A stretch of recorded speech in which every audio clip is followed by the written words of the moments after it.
Даниел Сервер прави паралела дека и САД многумина ги ославуваат поинаку, но тоа не влијае на идентитетот на земјата. Во уставот е наречена Соединетите Американски држави, но некои ја нарекуваат Америка. Некои Соединетите држави, некои пак се противат што се нарекува Америка. Сето тоа мене не ми значи многу. Според истата логика, Сервер на македонците им препорачува поголема самодоверба.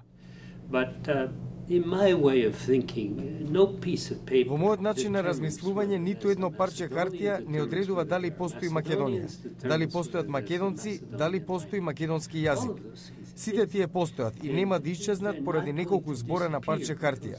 Подпредседателот на Центарот за иновации во Американскиот институт за мир смета дека се работи за практично прашање. Кои прилагодувања треба да се направат за да се задоволат грците кои без оглед дали сметате дека е праведно или не, имаат вето во однос на македонскиот влез во НАТО. Значи тоа е практично прашање, а навистина не идеолошко. Што треба да сторам за да влезам во клубот во кој сакам да припаѓам? Што смета за коментарите да се прекинат преговорите, па дури и да не се барат членство во Европската унија и НАТО? Важно е да се имаат опции, но мора да се размисли дали тоа е најдобриот потек за земјата.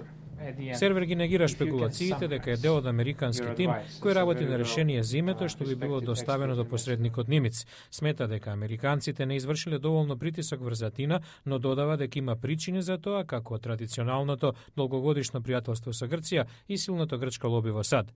Запрашан да го резимира советот до македонската страна, Сервер подлекува.